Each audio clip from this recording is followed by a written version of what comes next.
साथियों नमस्कार, आप सभी का बहुत बहुत स्वागत है इस वीडियो में। दोस्तों पिछले वीडियो में मैंने ये बोला था कि बीपीएससी टीआरई 3 में जो कल से न्यूज वायरल हो रही है लगातार कि बीपीएससी के जो चेयरमैन हैं उन्होंने यह स्पष्ट कर दिया है कि बैकलॉग सीट नहीं जुड़ेगा टीआरई 3 में, यानी कि टीआरई 1 और टीआरई 2 का जो सीट है वो नहीं जुड़ेगा। इस पे मैंने बोला है कि ये जो काम है, ये जो सीट का जो ऐड करने का जो प्रोसेस है वह शिक्षा विभाग का है, यानी कि सामान्य प्रशासन विभाग के आदेश के अनुसार से बीपीएससी चलता है। मैंने ये भी बताया था, किस आधार पे बताया था, किस फैक्ट पे बताया था कि बीपीएससी टीआरई 3 में जो सीट जोड़ने का काम है वह कैसे जुड़ेगा और बीपीएससी क्या है। मैंने ये भी बोला था कि वह केवल एक एग्ज़ाम कंडक्टिंग, आप एक तरह का बॉडी कह सकते हैं उसको, ठीक है। उसके बस का नहीं है, मतलब ये कह सकते हैं आप सिंपल लैंग्वेज में। बीपीएससी ये तय नहीं कर सकता है कि कितने सीट पे वैकेंसी होगी, कितने सीट जोड़ी जाएंगे, कितने सीट ये की जाएंगी, ठीक है। तो ये काम मैंने ये चीज़ स्पष्ट बोला था कि इसका मैं किस आधार पे, मैंने ये भी बताया था कि कुछ गुणीजन से बातचीत के आधार पे ही मैं बताया था। मुझे देखिए, मैं अपनी तरफ से पूरी कोशिश करता हूँ, जो भी सोर्स प्राप्त होते हैं आप तक मैं ज़रूर शेयर करता हूँ, ठीक है। मैं ये बताया था कि कुछ लोगों से, अनुभवी लोगों से मैं बातचीत किया था, उसके आधार पे ही मैं बताया था कि कैसे सीट जुड़ेगा। मैं टोटल चीज़ का इसमें प्रूफ लेकर के आया हूँ, ठीक है। इस वीडियो में आपको सारी चीज़ें मैं प्रूफ के साथ दिखाऊंगा। फिर से बीपीएससी चेयरमैन ने क्या बोला है, फिर से मतलब वो लाइव प्रेस कॉन्फ्रेंस के बाद में भी इंटरव्यू हुई है, उसमें उन्होंने क्या बोला है, क्या चीज़ें क्लियर की है, उस चीज़ का प्रूफ आपको हर चीज़ इस वीडियो में देखने को मिलेगा। तो कल से जो माहौल बना हुआ था कि सीट नहीं जुड़ गई, क्लियर हो गया, ऐसा कुछ नहीं है। मैंने ये भी बोला था कि चुनावी माहौल है और सरकार ये चाहती है कि सीट का जो बैकलॉग सीट है इसमें दी जाए, और सीट क्यों जोड़ी जाए, क्या है पूरा डिटेल, पूरा फैक्ट मैं पिछले वीडियो में मैं बताया हूं। तो आप अगर उसको नहीं देखें तो ज़रूर देख लीजिएगा, ठीक है। और मैं साथ ही आपको बता दूं कि चैनल पर नया है तो चैनल को सब्सक्राइब जरूर कर लीजिएगा, ठीक है, ताकि आगामी आपको जो भी खबर है, मतलब कि हर तरह की जो भी आपको फैक्ट है आपको मालूम चल सके। और हमारे इस चैनल पे आपको पता है कि क्वेश्चन प्रैक्टिस वगैरह भी कराया जाता है, पिछले एग्ज़ाम में भी कराया गया था, और आपका जो आगामी एग्ज़ाम है वो चीज़ क्लियर होने के पहले, और सब कुछ आपको यहाँ पे क्वेश्चन प्रैक्टिस वगैरह मिलता है। उस क्लियर होने के पहले, एग्ज़ाम नोटिफिकेशन आने के पहले सारे एग्ज़ाम तक आपको सारे सिलेबस के अनुसार से क्वेश्चन प्रैक्टिस कराया जाता है, जैसा कि आप सभी देख ही रहे हैं। खैर इसको छोड़िए, हम लोग इस बात पे, जिस चीज़ के लिए वीडियो है उस पर हम लोग बात करते हैं।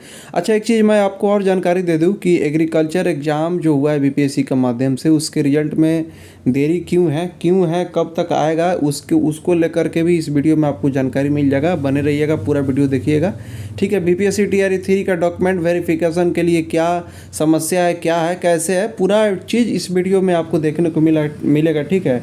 शिक्षा विभाग में सीट को लेकर के क्या हो सकता है, सारी चीज़ें आपको इस चीज़ में बताया जाएगा। कुछ मेरे मित्र कह रहे हैं कि मतलब कि ऐसे ही मैं बोल देता हूँ। देखिए, मैं आपको बता देता हूँ कि केवल आप कुछ लोगों का कमेंट आया था कि कुछ भी मतलब बोलना है बिना फैक्ट का, मतलब कि क्या बोलते हैं, व्यूज़ के लिए, टीआरपी के लिए, ऐसा कुछ नहीं है मेरे साथी। मुझे जो भी प्राप्त होता है मैं सोचता हूँ कि आपको वो सूचना दे दी जाए, ठीक है। ऐसा कुछ नहीं है, ठीक है। आप जैसा आप सभी को पता है कि हमारे इस चैनल पे आप सभी को क्वेश्चन प्रैक्टिस मिलता है, बिल्कुल क्वेश्चन प्रैक्टिस ही मिलेगा। लेकिन आपको शिक्षा विभाग से जुड़ी अगर कोई अपडेट आती है तो अगर साथी हमसे जुड़े हुए हैं तो मैं उनको जानकारी देना भी अपना फ़र्ज समझता हूं, इसलिए मैं आपको हर चीज़ अपडेट कराता हूं। जो भी चीज़ें है मैं अपनी तरफ से कोशिश करता हूं, जो भी मुझे सोर्स प्राप्त होता है उस हिसाब से आपको मैं जानकारी देता हूँ। बाकी जो विभाग क्या कर रहा है, क्या नहीं कर रहा है, वो चीज़ तो अंदर की बात है ही। लेकिन हाँ, एक चीज़ है, आप लोग ये विश्वास रखिए कि मुझे भी विश्वास है कि टीआरई 3 में जो सीट की बात है, आप सभी लेटर देख चुके हैं कि शिक्षा विभाग ने उसको लेकर के सभी जिला से आदेश किया था कि सीट को मतलब जोड़ना है, कैसे क्या करना है। तो आप ये विश्वास करिए कि टीआरई 3 में सीट, बैकलॉग सीट जुड़ेगा। बाकी क्या है प्रूफ, आप इस वीडियो में ये देखिए। अब इस वीडियो के माध्यम से आपको सारी चीज़ें क्लियर हो जाएगा। जांच शामिल है। अन्य एग्जाम में सर्टिफिकेट वेरिफिकेशन का जिम्मा आयोग जनरली नहीं लेता है, वो विभाग के स्तर पर कराया जाता है, अनलेस कि हम लोग ने पहले से पब्लिश कर दिया है और विभाग ने इसके लिए अनुरोध किया है।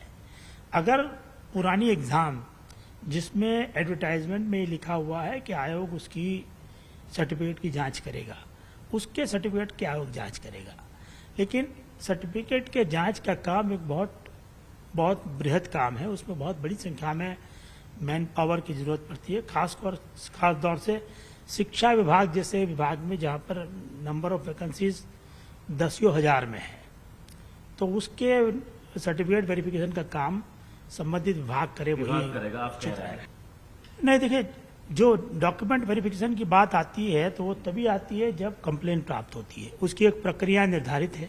अगर उसको आयोग के स्तर पर करना है तो आयोग वो सभी डॉक्यूमेंट का निर्धारित प्रक्रिया के हिसाब से वेरिफिकेशन कराएगा। मतलब इस बार आप श्योर हैं कोई गड़बड़ी नहीं होगी, ऐसा लग रहा है? नहीं, ऐसा हम नहीं कह शिक्षा सकते। विभाग हम ये नहीं कहेंगे कि गड़बड़ी नहीं होगी।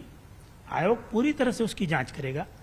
अगर जांचोपरांत कुछ गलती पाई जाती है तो हम उसके ध्यान में लाएंगे और उनके कैंडिडेट पर आगे विचार करेंगे। या शिक्षा विभाग को फिर से फिल्टर करने की जरूरत है, ऐसा लग रहा है? आगे की एग्जाम के लिए शिक्षा विभाग फिल्टर करके भेज सकता है, बट जो टीआरई 3 के लिए लोग दे दिए उनके लिए अभी उनके लिए करना दो मुश्किल है। महत्वपूर्ण सवाल, जब आपने कहा बैकलॉग सीटें नहीं जुड़ेंगी, तो जो सीटें मंगाई जा रही है या जो रिक्तियां मिलेंगी वो क्या होगी? वो कम्युनिकेट हमको नहीं है अभी। जब कम्युनिकेट करेंगे तब हम निर्णय ले पाएंगे। रिक्तियां बचेंगी तो क्या होगी, कुछ तो सवाल होगा। नहीं, एक प्रावधान हमेशा रहता है कि अगर विभाग अपनी ओर से किसी परीक्षा का सप्लीमेंट्री लिस्ट की मांग करता है तो वैसी स्थिति में आयोग एक सप्लीमेंट्री लिस्ट उनको दे इस सकता बार है। क्या उम्मीद है, सप्लीमेंट्री देंगे? हमको अभी तक कोई सूचना प्राप्त कोई नहीं है। वार्तालाप नहीं हुई आयोग से या वो सीटें जो है टीआरई 4 में आएंगी, ऐसा लग रहा है? वो आई थिंक विभाग ही बता पाएगा और उसके बाद ही इनके नंबर ऑफ वैकेंसी पता चलेगी।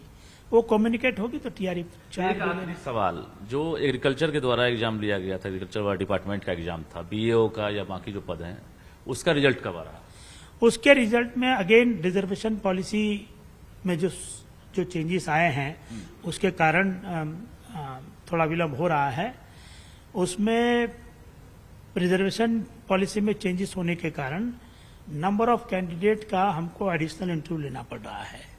अब वो इंटरव्यू लेना अपने आप में एक प्रक्रिया है जिसमें हमको नए कैंडिडेट को 15 दिन का टाइम देना पड़ेगा।